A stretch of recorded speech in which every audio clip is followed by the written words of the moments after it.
the number of people who simply aren't interested in working or are quitting their jobs. Millions of them over the last few months who've said, I've had it, I'm out, or I'm looking at greener pastures or other opportunities. And that prompted a very interesting discussion I heard this morning on Fox Business, featuring no less than economic titan Steve Moore, who put it in a way that even I could understand. Where are the workers? That's what Steve Moore was asking. Where are the workers? I thought it was a brilliant comment. He joins us right now, an economic advisor to Donald Trump, economist extraordinaire, best-selling author. Also, Rebecca Walser is here, Walser Wealth Management. Welcome to you both. And Steve, on that point, I think you raised the point of the day, the month, the year. Where are they? Where are those workers? 12 million jobs or so much going begging.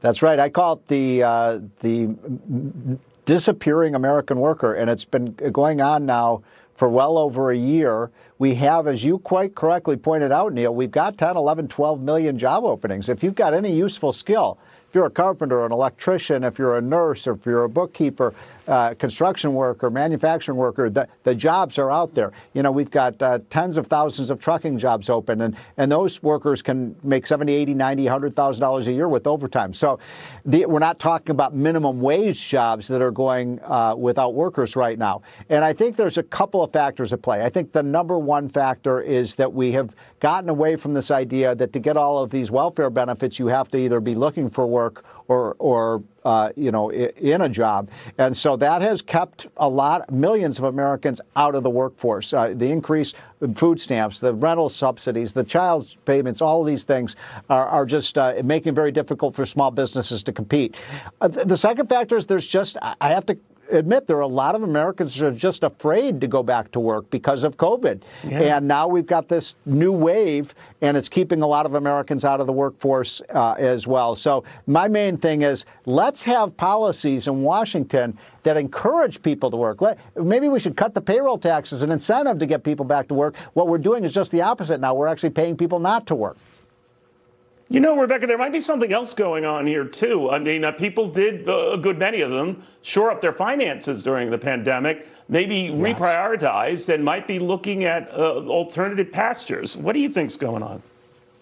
Yeah, it's a really interesting dichotomy, Neil, because we did see people save a lot when they had the federal bump up for the unemployment. That ended in September, though, and we know that people had to go through their savings quite drastically, and so even the normal holiday surge of employment came in less than expected.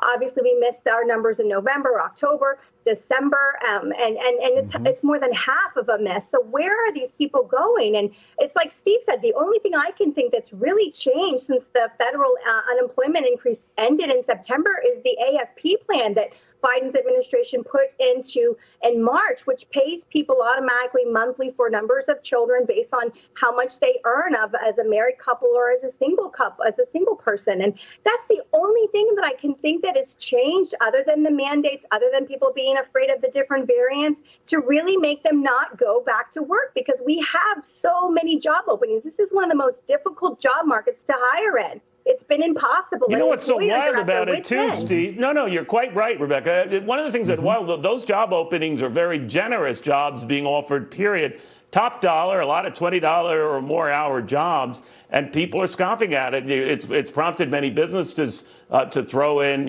college credits and some help with college education and a host of other benefits that are being ignored. I'm wondering if there's something much more significant going on here, and it lasts a while. What do you think, Steve?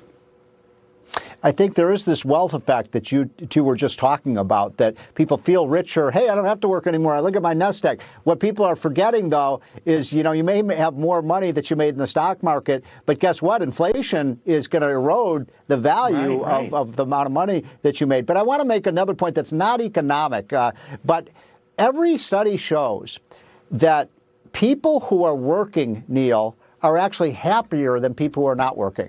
And the families stay together longer. It's good for the families. It's good for everybody if people are working. And so this idea that people can sit on the sidelines and watch Netflix all day and somehow that's their road to happiness, it isn't. It's bad for America. It's bad for our businesses. And it is bad for, and we need to get the incentives aligned so that people are getting paid for working. not for working. And I've talked to people say, look, I'm getting all these benefits right now. Why should I go back to work and be a trucker? These are tough jobs, a lot of them. Indeed, they are. And by the way, Netflix isn't their only option. They could always go to Fox Business, Fox News. But I do get your point. Rebecca, real quickly, how long do you think this lasts? It's going to last until we get this straightened. I mean, whether we agreed to accept that we're going to have, Corona with us for a long, long time, and we're not going to boost every 6 months. We're going to get to some level of normalcy, Neil. I don't know what it looks like, but once we do, we got to get this job market back to normal as well. Yeah, it is weird, guys. You got that right. Steve, Rebecca, have a great weekend. Again, Happy New Year to you both.